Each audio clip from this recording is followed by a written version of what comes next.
باشون نزدیک هستم چطور میتونم این صفات ارزنده ایشون را در 4 دقیقه بگم. واقعا امکان داره. احتیاجی نیست، همه میدونن. واقعا ولی من 2 کلمه نوشتم فقط برای اینکه دوستان بدونن، اونا رو براتون میخونم. اینجا میگم امیر طاهری عزیز، نمیگم جناب دکتر امیر. در سال 21 در 1321 در اهواز متولد شدن. پس از گذراندن دوران ابتدایی و گذراندن دوره دبیرستان در تهران عازم انگلستان و درجه دکترای خود را از دانشگاه در لندن در رشته اقتصاد گرفت. با بازگشت به ایران قلم رو دست بگرفتن و با اکثر روزنامه‌ها و مجلات همکاری کرد. تهران مصور، امید ایران و جای دیگه. و از سال 1350 تا 58 سردبیر یکی از بهترین روزنامه‌های روزانه ایران یعنی کیهان بود. بعد از انقلاب با تسلط بیچون و چرا در زبان انگلیسی و فرانسه علاوه بر مطبوعات برون‌مرزی در مطبوعات خارج چون گاردین، تایمز، واشنگتن پست، براون تریبون و دیگران همکاری کرد. امیر طاهری عملاً تنها ایرانی است که گفتگوی رو در رو با رهبران کشورهای مختلف داشته. من 2 تا نوشتم، حالا خود میتونید اضافه کنید. به شما عرض کنم که گورباچف، ریچارد نیکسون، جرالد فورد، بیل کلینتون و دیگران. در ایران در ایران هم با اکثر نامداران و شخصیت‌های بالا مسابقه کردن و با شاهنشاه خودمون. واقعا حکمت این که این شخص اینقدر موفق شده، من 2 تا مثال میزنم که این آقای محمد باهری 20 و چند سال قبل اینجا بود، ما یک نهار 3 نفری خوردیم. اون آقای محمد باهری که وزیر دادگستری بود و سمت‌هایی در دربار داشت، ایشون سوال پیچ کرد. واقعا سوال پیچ کرد. بوده 2 ساعت. آخرش گفتش که حقا یه افق دیگری در دید دیگری داری. آنچه که تو گفتی من اصلا نشنیده بودم. چون وزیر دادگستری بود. بنابراین حکمت این که این شخص موفق شده. دیروز چرا دور بریم؟ دیروز بعد از ظهر با چند نفر از دوستان قهوه می‌خوردیم به خدمت ایشون. دوستان گفتن که ایشون مقاله‌ای که اخیراً این هفته نوشتن درباره سخنرانی آقای حسن روحانی بی‌نظیر نسبت به دیدشون، افقشون و آنالیز صحبت‌های آقای روحانی. بنابراین اجازه کنید قبل از اینکه شروع کنن بهشون دست بزنم.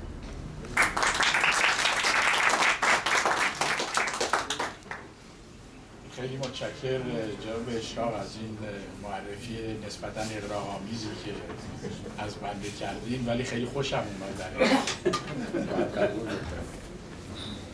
البته این باعث نمیشه که من خدمتتون عرض کنم که این 40 سالی که ایشون صحبت کردن، من فکر می‌کنم که آقای اشراق دوست منه. حالا فهمیدم که نه اینطورم نیست، برای اینکه امشب منو فرستاده در یک میدان مینگذاری شده با تعیین یک سوژه‌ای که واقعا پر از مینه.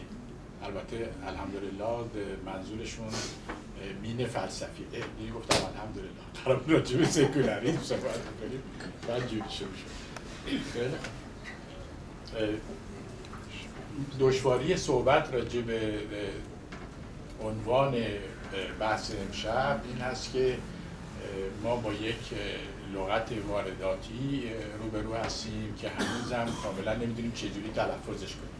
معمولا ما لغاتی رو که از زبان‌های اروپایی میگرفتیم از فرانسه میگرفتیم، ولی اخیراً دیدم که یواش یواش با توافق ایالات متحده و زبان انگلیسی بر جهان بعضی لغات هم دارن از انگلیسی میگیرن، از جمله سکولاریسم. منتها گرفتارش اینه که اگه از انگلیسی بگیریم میشه سکولاریسم نه سکولاریسم، در حالی که اگه از فرانسه بگیریم میشه لایسیته که تلفظش آسون تره. یا مثلا الان گرفتیم پارادایم برای جای پارادیگم.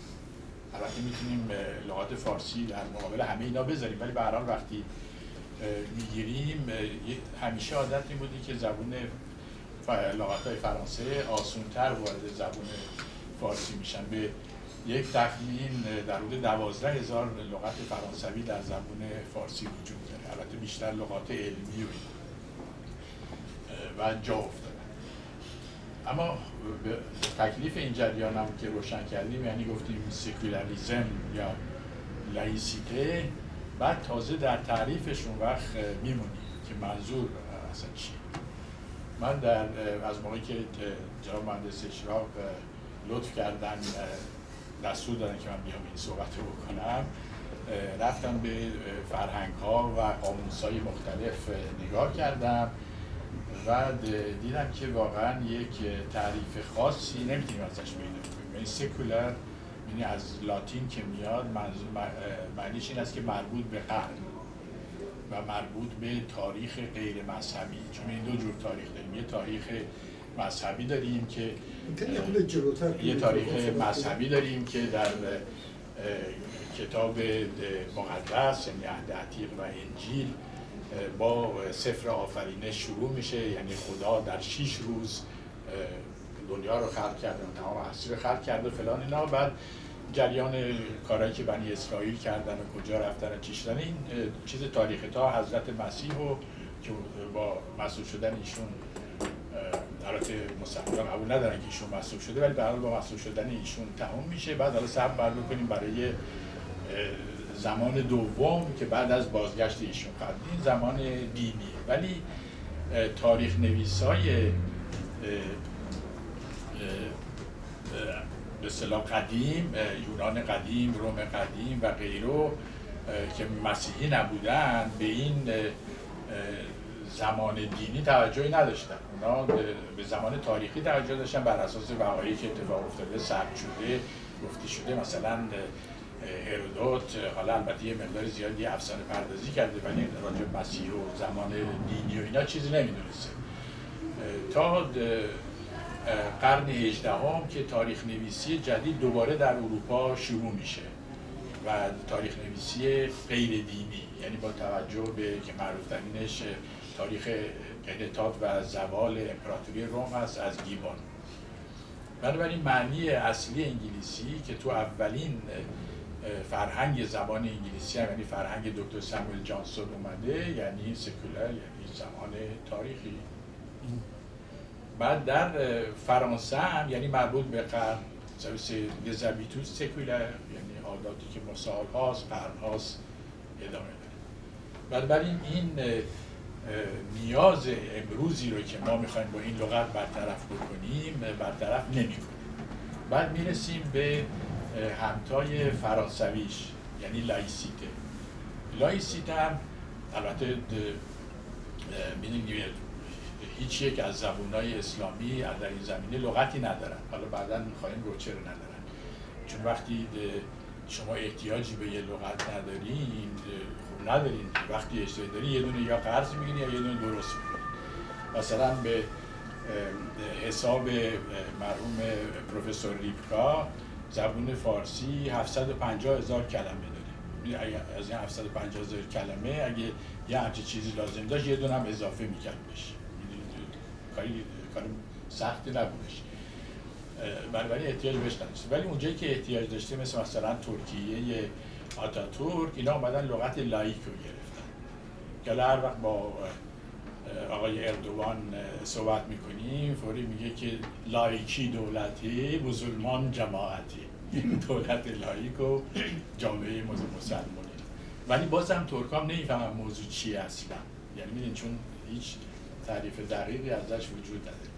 خود لغت لایک هم در فرانسه که خب میدونیم با انقلاب فرانسه مطرح شد برای خلیت از کلیسا، به هم زدن تشکیلات کلیسا و ملی کردن اموال کلیسا و غیره، و کلیسا هم البته حالت ضد انقلابی گرفت و با کمک سلطنت طلبان و شورشی‌های دیگه مدت‌ها علیه انقلاب جنگید، از جمله در وانده که یک شورش بزرگی بود که در رمان معروف بالزاک به اسم لشوان که حتما توصیه میکنم بخونین راجبش صحبت شد.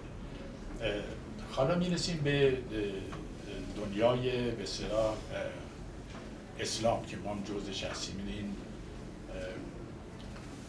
رنگ سبزی که روی نقشه ها وجود داره، تصور این است که تمام این رنگ سبز، تمام کسایی که توش هستن یه جورن، ولی واقعا اینجوری نیست، چون هر کاری بکنین تعریف خاصی هم از اسلام وجود نداره. انواع و اقسام فرقه ها و داردسته ها و اینا هست و یکی از گرفتاری هایی که سعودی ها داشتن در سال 1990 میلادی زیر فشار آمریکایی ها، اینا مجبور بودن یه قانون اساسی بنویسن و باید می نوشتن که دین رسمی ما اسلامه، ولی نمیستن بگن اسلام چیه آخه. چون یه عده از علمای رسمی میگفتن که بنویسیم ما دین اسلام پیروان مذهب حنبلی، یکی از 4 مذاهب سنی. ولی گرفتاری اینه که اینا نه تنها حنبلی هستن بلکه وهابی هم هستن، ولی حنبل بنیانگذار این مکتب 400 سال قبل از عبدالوهاب وجود داشته و اصلا 2 چیز مختلف شده. بنابراین چی بنویسیم؟ حنبلی، وهابی. بعد یه عده زیادی از اتباع سعودی شافعی هستند، یه عده زیادی مالکی هستند. 8 میلیون غیر مسلمون خارجی تو سعودی زندگی میکنن یعنی و کار میکنن. این هیچ یه بنبست. قبل از اون همین موضوع رو در مورد اسرائیل دیدیم. وقتی اسرائیل به وجود اومد، اینا نشستن فکر کردن که ما بریم یه قانون اساسی بنویسیم، ولی نتونستن بنویسن، برای که نمیتونستن سر تعریف یهودیت با هم به توافق برسن و تا امروز هم قانون اساسی ندارن. برای که به محض اینکه گفتیم بیایم یه قانون اساسی بنویسیم که این دولت یهوده، یعنی این چیزی که آقای نتانیاهو میگه، دعوا میشه، چون تصورات مختلف و تصویرهای مختلف داره. بنابراین گفتن این یک دولت غیر مذهبی است برای یهودی‌ها، یعنی سکولاره، برای یا لایکه ولی برای یهودی‌ها. همینجور در بریتانیای کبیر وقتی قرارداد چجوری بگم الحاق اسکاتلند به انگلستان امضا شد در 300 سال پیش، می‌خواستن یه قانون اساسی بنویسن ولی نمیتونستن، چون نمی‌تونستن بگن که این تعریفشون از مسیحیت چیه. جنگ‌های مذهبی زیادی شده بود بین دو طرف و کاتولیکا مثلا در انگلستان تا قرن 19 تا زمان دیزرائیلی اصلا حق رأی نداشتن، اصلا نمی‌تونستن شهروند به حساب بیارن.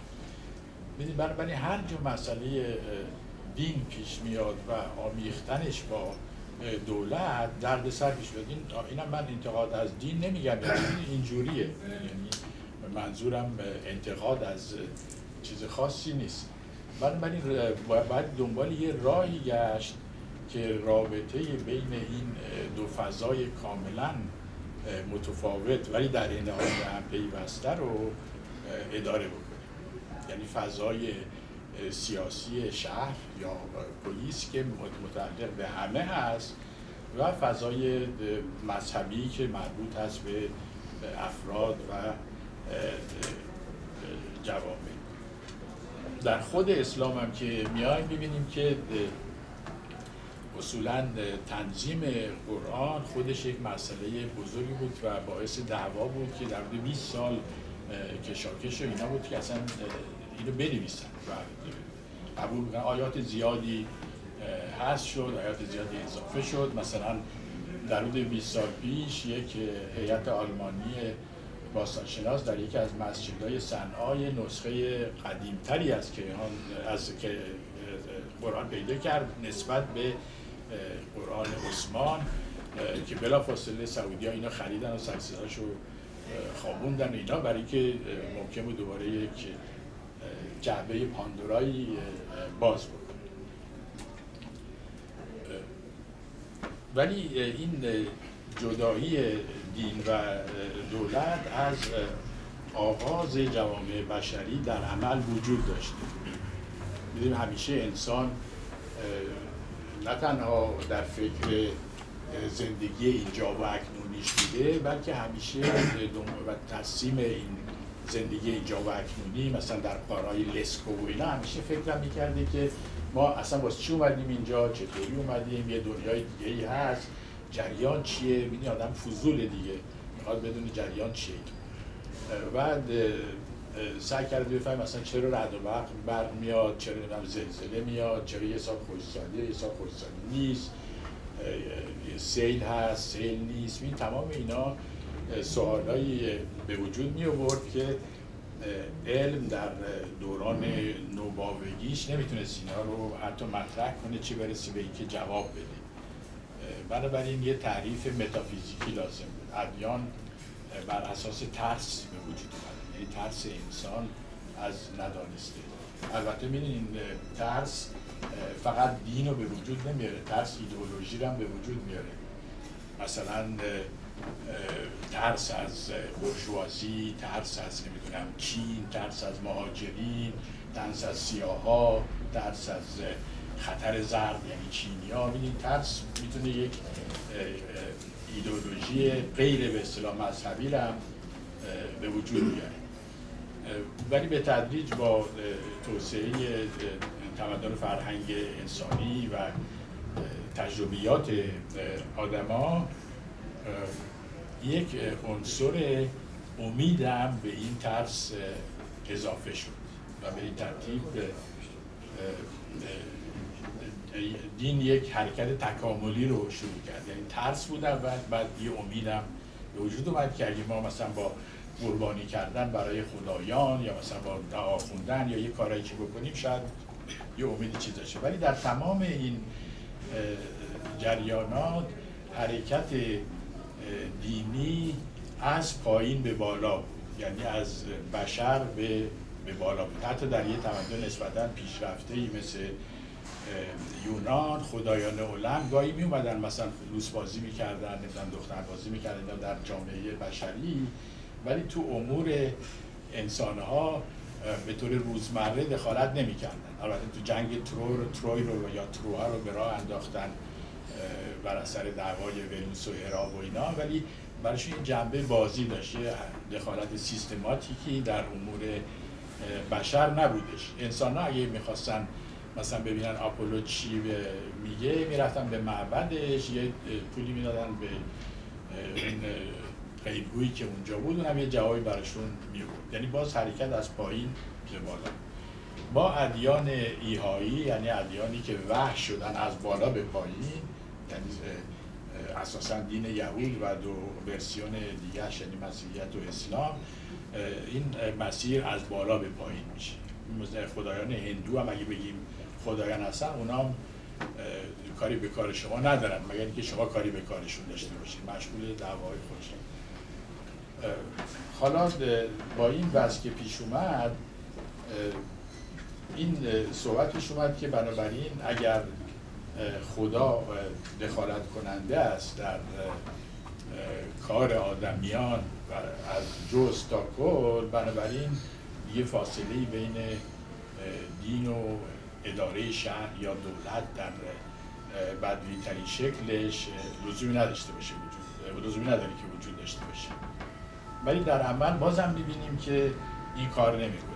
یعنی اگر تاریخ یهود رو ببینیم، می‌بینیم که پادشاهان مختلفی به وجود میان. البته ما اونا رو پیغمبر حساب می‌کنیم، ولی در نظر خودشون مثلا داوود، سلیمان اینا همه پادشاه هستن و دولت‌های به وجود میارن، جنگ میکنن، مالیات میگن، یعنی کارهای لایک میکنن به قول فرانسوی‌ها، نه کارهای دینی.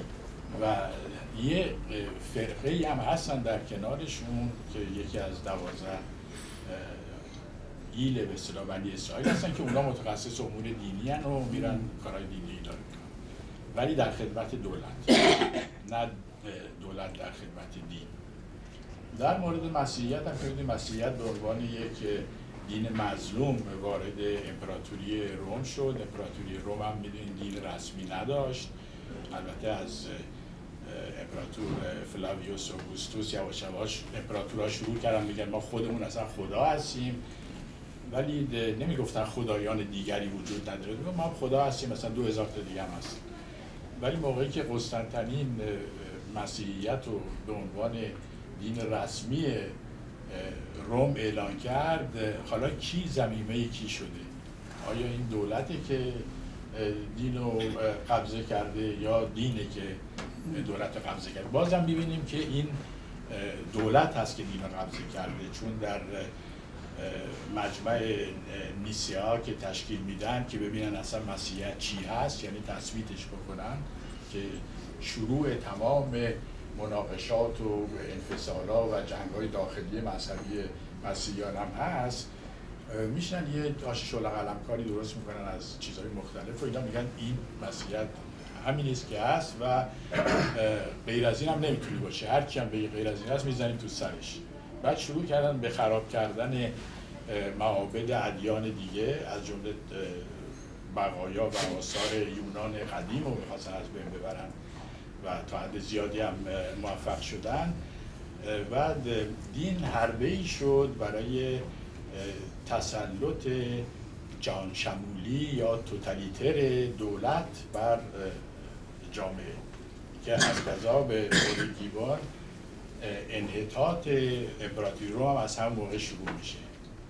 یعنی بعد این مسیحیت مثل یک سمی بود یا یک میکروبی بود که رفت توی بدن امپراتوری روم که نقطه قدرتش آزادی ادیان و افکار و اینا بود، بعد باعث شد که از البته در دوران امپراتور جولیان یک کوششی هم شد که مسیحیت رو بذارن کنار، به عنوان دین دولتی نباشه، چون جولیان خودش میترایی بود، بعد میخواست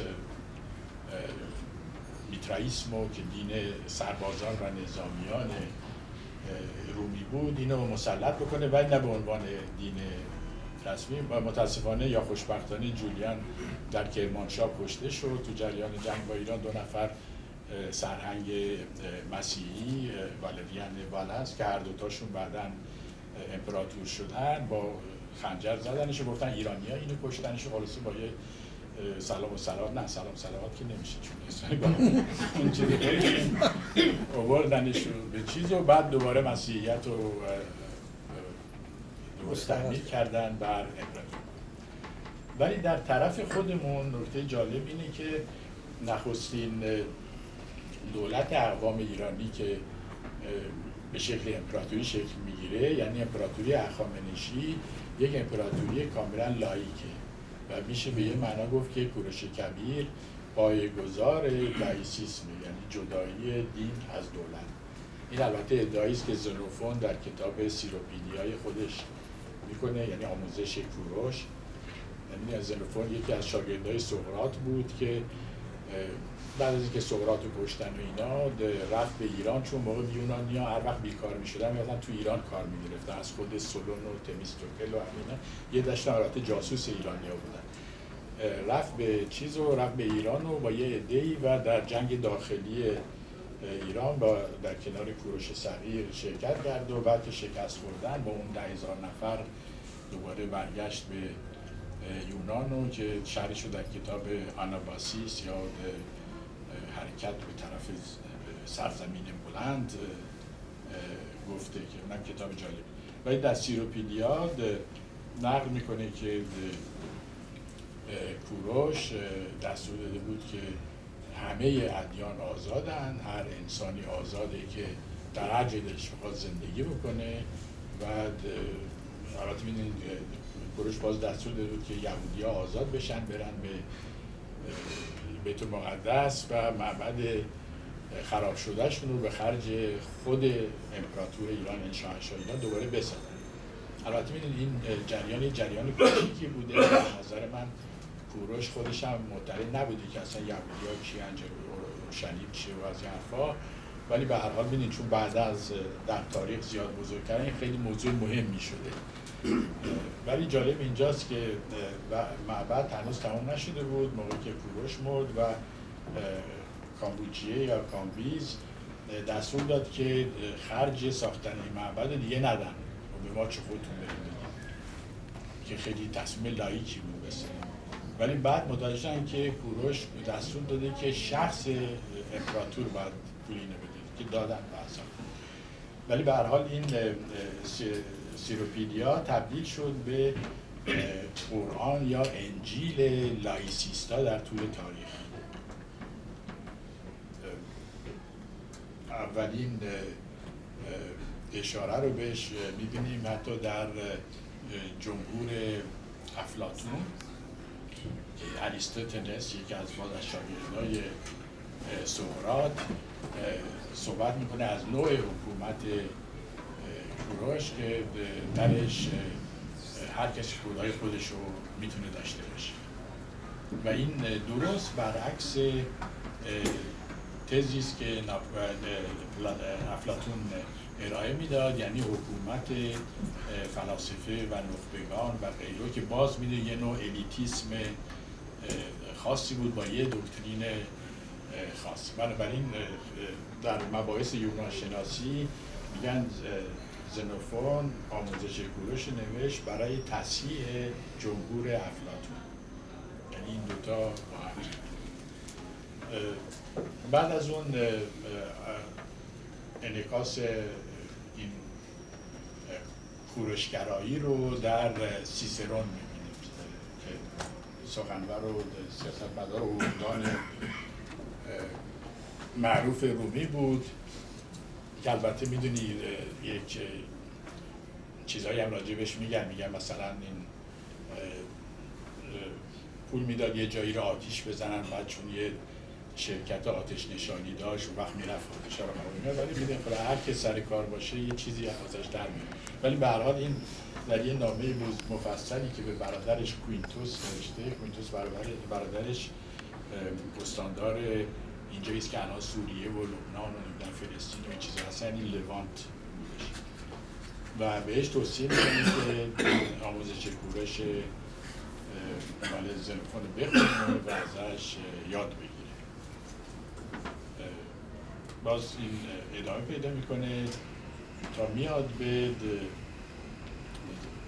دوران به اصطلاح روشنگری و دوران رنسانس اروپا و اینا. باز یه آقای به اسم آندره رمزی، انگلیسی بوده ولی به فرانسه بنویسه، لویاژ دو سیروس رو منتشر میکنه، باز به عنوان یه به قول عربا سیرت الملوک، که بعد این خودش میشه مادر صدها کتاب سیرت الملوک العجم فلان اینا که دیگه تو جهان عرب بسیار توصیف میشه. بعد جیمز اول پادشاه انگلیس یک کتاب می‌نویسه به لاتین به عنوان رفتار پادشاهان که باز در اون از این موضوع صحبت میشه. بنابراین یک ریشه تورانی هست و دلیلش هم نیست که اصلا کوروش نابغه بزرگی بوده یا انسان خیلی خوبی بوده و اینا. به نظر من یه تصمیم پراتیک گرفته، برای که اومده دیده که یک امپراتوری بزرگی افتاده زیر کنترل ایشون. اون موقع که می‌دونیم این یه امپراتوری ایشون نگاه کنیم مثلا از مصر تا هند یا نمیدونم از آسیای مرکزی تا اقیانوس هند، جمعیت ایران اون موقع مثلا 3-4 میلیون بیشتر نبوده. این اصلا شما به قول عیسی من پاور ندارید، یعنی اینقدر نیروی انسانی ندارید برید اینا رو کنترل کنید، سازمان امنیت درست کنید، نمیدونم گشت زینب درست کنید، نمیدونم مثلا این زنا چی میپوشن، مردا ریششون چقدر فلان اینا. اصلا نمیشه همچین. بهترین کار اینه که ولشون کنید، بذار هر کی به کار خودش باشه. یه سطرخی هم میفرستین به این نقاط دوردست و همونجور که زنوفون میگه جالب اینه که این اکثریت اتباع سیروس میدونستن که هرگز اصلا نمیبینتش و بعضی هم فکر نمیدونستن اصلا همچین کسی وجود داره یا نه، ولی اطاعت میکردن از دستورایی که میومد. بنابراین یه چیز پراتیک و همیشه در سیاست روش‌های پراتیک بهتر از روش‌های ایدئولوژیک هست. ایدئولوژی باعث بدبختی جوامع میشه. روش‌های پراتیک یعنی سیاست در خدمت حل مشکلات مردم، در خدمت تامین آسایش، تامین رفاه، تامین امنیت، تامین احترام به همدیگه. سیاست برای اینه، نه برای اینه که به شما بگه که مثلا چی فکر کن، چی بپوش، چی کار کن. سیاست پراتیک. بعد یه نگاه کوتاهی هم، حالا من نمیخوام زیاد صحبت کنم چون بیشتر به بحث و گفتگو علاقه مندم تا متکلم وحده، ولی یه نگاهی هم به خود دوره اسلام بکنیم. این تصور همیشه وجود داره که در اسلام چون حضرت محمد صلی الله علیه و آله و فلان ایشون هم پیغمبر بوده و هم رئیس یه حکومتی چیز بوده، بنابراین دین و دولت در اسلام از هم نمیتونن جدا بشن، یکی بودن. در حالی که اینم میبینیم که یه مسئله کاملا تصادفیه. اولا در تمام قرآن لغتی برای دولت وجود نداره، برای حکومت هم وجود نداره، اصلا لغت سیاست هم وجود نداره. بعدا هم تو عربی لغت سیاستی که به کار میبرن، سیاست یعنی به خط کردن، انکادرمان، سیاست الخیر، یعنی شطوراتون اگه رفتن بیرون تق میزنیدش که دوباره برگرد. این یه چیز خیلی محدودی. بنابراین قرآن می‌بینید مجموع قرآن 2400 کلمه است تقریبا. برای مقایسه بگم مثلا شاعرای جاهلی عرب مثلا فرزدق، جریر، عنتر بن شداد، امرؤ القیس تا 20000 لغت می‌کنه. ناصر خسرو مثلا 25000 لغت می‌کنه. شکسپیر 25000 26000 لغت. بنابراین این قرآن یه چیه وکابولر یا واژگان یا فکرهای بسیار محدودی داره. این هم البته انتقاد ازش نیست، چون برای اون کاری که میخواد بکنه همین کافیه. می‌بینید مثل یه آگهی تجارتی میمونه، میخواین یه چیزایی رو کوتاه، مثل تلویزیون وقت ندارید، میخواین به سرعت یه چیزایی رو بزنین که پودر رخشوییتون رو بخرن. مثلا قرآن هم این کار رو خیلی موثر میتونه بکنه، با کلمات اندک خودش وارد بحث فلسفی و سیاسی چیزا نمیخواد بشه. بنابراین اشتباهی که ما بریم به طرف قرآن در جستجوی مسائل پیچیده‌ای که بحث‌های زیاد داره، تجربیات مختلف رو باید ببینی، کشمکش هست. شما بخواید مثلا الان در انگلیس یه خط راهن میخوان بکشن از لندن به برمینگام، آقا نمیدونید چه بساطیه، کمیسیون‌های مختلف، بحث‌های مختلف، این یه چیزی میگه، اون یه چیزی میگه. اینطوری نیست که یهو بگین که خیلی راهن رو ساختیم و تمام شد رفت. یعنی کوچکترین تصمیمی که به جامعه و مردم مربوط میشه باید با مداقه زیاد، با صبر و حوصله، با گوش دادن به نظریات مختلف، با تحمل حرفای مزخرف حتی درست بشه. نمیشه اعلامیه صادر کرد. ولی قرآن یه سری اعلامیه است، حالا قبول دارین یا نه، یه موضوع دیگه‌ایه و خیلی هم قبول دارن، خیلی هم موفق دارن. یعنی از نظر مارکتینگ یه کار خیلی موفقی.